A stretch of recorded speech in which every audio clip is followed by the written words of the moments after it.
Could the Chicago Bears package picks to get back into the first round? And should they go all in on the defensive end? That's what we talked about this morning on the Morning Breeze with Jordan JC. We're going to recap it all here. Let's go.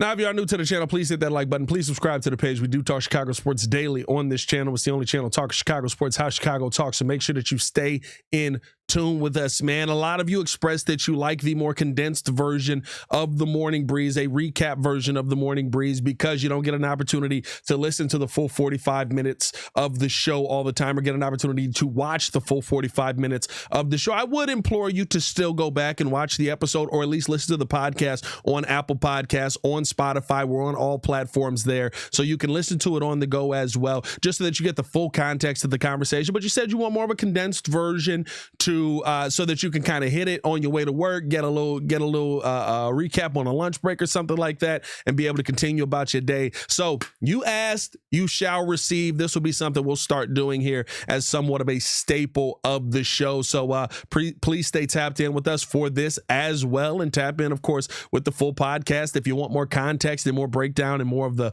hilarity that ensues when me and Jordan JC are together. All right, let's talk a little bit of Bears football here, though, because I think this is an interesting conversation. As the NFL Combine is here, we talked about, the possibility of the Chicago Bears looking to make trades. This is where you get in there, you start rubbing elbows, you start having conversations with people. Ryan Poles throws on a little bit of that King Poles charm, right? And all of a sudden he comes out of it with a draft haul that ends up being the number 1 overall pick, Caleb Williams, all of these things that we're enamored with here right now in Chicago. But this is where these conversations usually tend to start. And right now, a conversation was brought up by the 33rd team about the possibility of the Texans looking to trade out of their 25th overall pick to acquire more draft capital. Said about the Houston Texans, said Houston's rebuild was put on the fast track when they hit on C.J. Stroud, and the roster is still catching up. Injuries have further made their efforts more difficult as the outlook on Stephon Diggs and Tank Dell loom over how this team can proceed forward with little cap resources. The 25th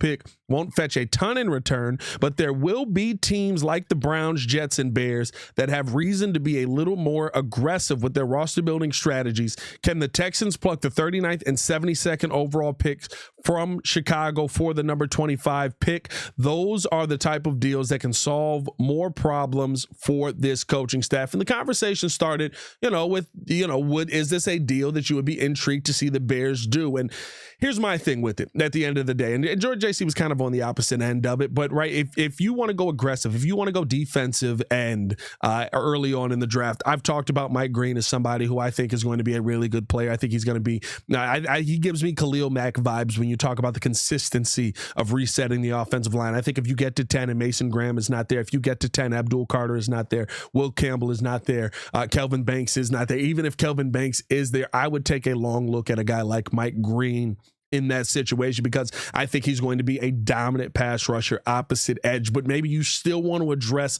the draft with one of these top guys who could be available still around that 25th overall pick later in that first round. And because of that, you want to move back into the draft. I would be fine with the Bears doing something like that. I would be intrigued by some of the names that are there available. Now, it depends on kind of who you feel is going to be down there. But when you start to look at the names, if you want to address the offensive side of the ball as well, you've still got an Armin Menbo down there from Missouri, who looks like he's going to be a monster at the next level, actually doing a phenomenal job at the tackle and fitting some of those measurables. I think you also have a name, and this is, listen, I said this on the show, so I'm going to say it here. He does give me Matt Forte vibes, which makes me tingly, but he is a running back in the first round. I don't think that's the direction the Bears need to be going. But if you're going to go with somebody possibly in that second round, if you think that one of those guys like a Gray Zabel, who is shooting up draft boards, is going to be there, or I mean, there's a slew of names, right? If you feel like you're going to be in the running for a Tyreek why can't I think of his name? Tyleik Williams, right? If he's somebody who you think maybe you go all in on that defensive line there, Jahad Campbell, right? I think there's a few names there. Gray Zabel is somebody who I mentioned as well that you could feel a little bit more comfortable about around that range. I think that would be something that to me I would be intrigued to see done there. But if you did all of that, a name like Omarion Hampton at 25 is kind of where PFF has him perfectly slated there, is one that is scary. And while I wouldn't take the running back, I wouldn't be fully upset about Omarion Hampton. He gives me Matt Forte vibes, bro. You give me Forte vibes, I'm gonna get tingly. I'm sorry. I know that goes completely against everything that I do, but right, you're making a move there to kind of improve your team, add some of those top talent guys, some of those blue chip guys that you hope could be there. I would be intrigued to see the Chicago Bears do that. Now, it does depend on what you do in free agency. It does depend on what you do in signing some of these guys on the trenches. Do you come away with a Trey Smith? Do you come away with a Drew Dahlman?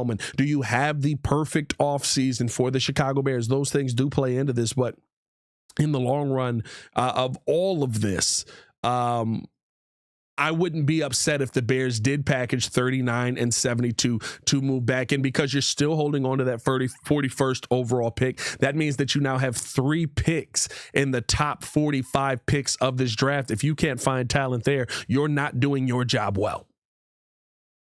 That's the long and short of it. If you can't come out of that with 3 blue chip players, with 3 top talent players, you're not doing your job well, which could be the case for Ryan Poles. There's been a lot of conversation around that. We've had conversation around that right here at The Breeze and of course over on the Chicago Bears podcast, that those are things that could happen. So would you be interested in seeing the Chicago Bears make a move like that? Let me know in the comments below. Drop a Y for yes, drop an N for no. Make sure you drop a Bardan in the chat as well. We appreciate you guys for tuning in and showing love. The other thing that we talked about this morning was the Chicago Bears being aggressive. There was an article written about from ESPN about all of the top teams and kind of some of the bold moves that they could go out there and make. And when it was talked about with the Chicago Bears, this was written by Aaron Schatz. When it was talked about with the Chicago Bears, they talked about the possibility of them going all in on the pass rush. What was said was the Bears were the 14th in adjusted sack rate, but just 24th in pass rush win rate, 36.5% last season. Their starting 4 defensive linemen are expected to be back, but their depth players are all free agents. Now, in this, DeMarcus Walker was not cut yet. DeMarcus Walker has been cut since then, but his name is in this article. Montez Sweat, the Bears' big pass rush acquisition of 2023, ranked 47th out of 51 qualifying edge rushers with a pass rush win rate of just 9.9%, and he led the team with just 5.5 sacks. The defensive line is also aging. Sweat will be 29 next season. DeMarcus Walker will be 31, and defensive tackle Andrew Billings will be 30. The best move for the Bears will be to take an edge rusher away from one of the Super Bowl teams. The Eagles' Josh Sweat dominated in the Super Bowl with 2.5 sacks and could give the Bears an all-Sweat pass rush if he is signed. The Chiefs' Charles Omenihu is also a free agent and would be an excellent addition. Then the Bears need to go after the defensive line with 2 or 3 draft picks. There will be a lot of talk about offensive line, but quarterback Caleb Williams' sack issues, a league-high 68, can be attributed more to his own tendencies than the Bears' blockers. Instead, the Bears can go with a pass rusher in the first round, such as an edge rusher, Shamar Stewart, or interior pass rusher, Walter Nolan. And listen, here's my problem with the statement that was made here. I'm fine with going all in on the defense. I am. I said you go out, as it depends on what you do in free agency, right? But if we come out of this with Drew Dahlman and Josh Sweat, I feel like you've had a solid free agency. If we come out of this with Trey Smith and Josh Sweat, I feel like you've had a solid free agency. Now you need to address things in the draft. The problem that I have with this is the conversation around 68 sacks.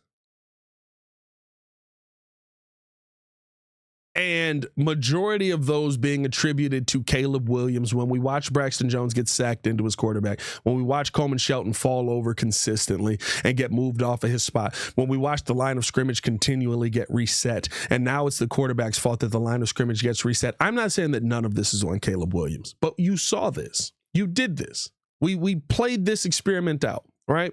And I know very different quarterbacks. I think Caleb Williams more arm talent than Justin Fields has. I think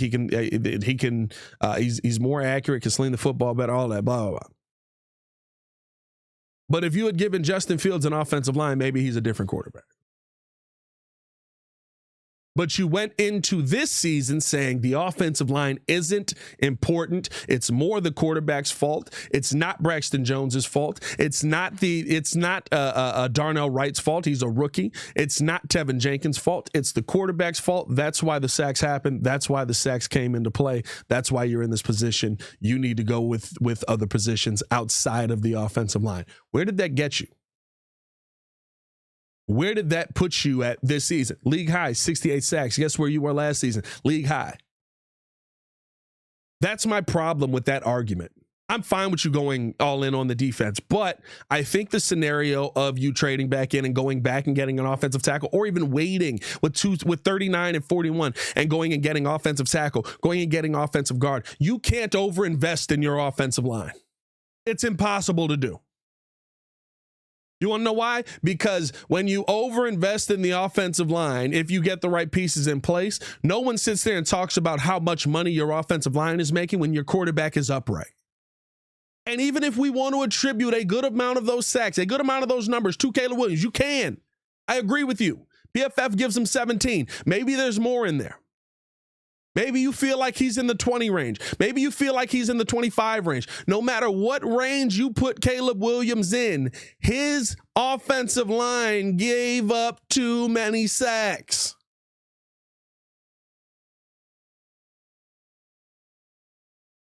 No matter the range you want to put him in, the offensive line still gave up more. And that is the problem. This is the kind of conversation that we continue to have about the Bears offensive line year after year, where we come back and say the O-line ain't as bad as people think it is. It's not the problem. It's more on the quarterback. The quarterback's the issue. Don't run into sacks. Don't get your... And I'm not saying Caleb Williams doesn't do that. Lamar Jackson does that. Patrick Mahomes does that, right? Like that's what most of these quarterbacks in the modern era are doing. They're running themselves, trying to extend plays, and they end up getting sacked, and they end up having high sack numbers. Jaden Daniels last year was a high sack guy, right? You can still be successful being a high sack guy. I'm not saying you shouldn't, that we shouldn't see more out of Caleb. What I'm saying is it has to be tempered. You have to take into account this guy's probably going to account for 17 sacks this season, which means we need to have an offensive line that's not going to account for 50.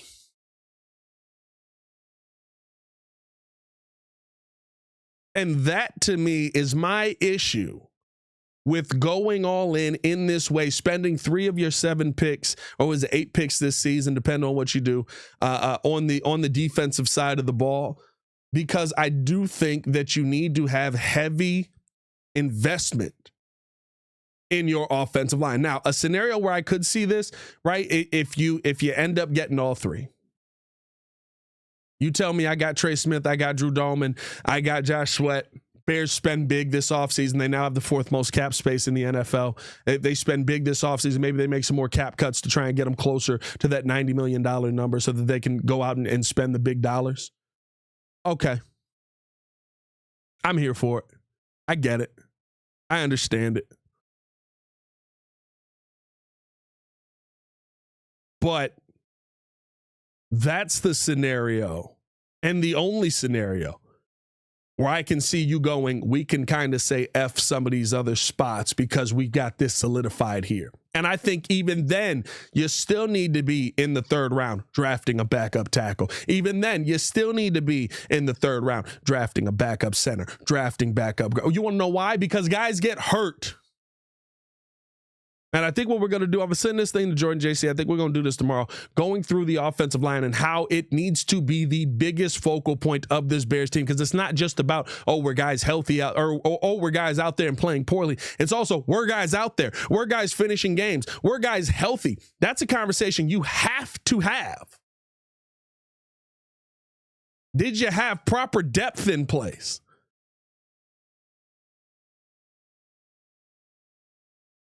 But That's what we talked about this morning on the Morning Breeze. Let me know you guys' thoughts in the comments below. I'll be down to talk with you guys as well. Do you think the Bears should go all in on the defensive side of the ball? Do you think the Bears should make some trades to possibly get back in this first round? Drop a Y for yes, drop an N for no. Appreciate you guys for tuning in and showing love as always, man. It's your boy Pat, the designer, back at it again. We're going to have a heck of a lot more coming you guys' way, so stay tuned in with us. As always, man, y'all stay safe out there, Chicago. Bear down. One love. Peace.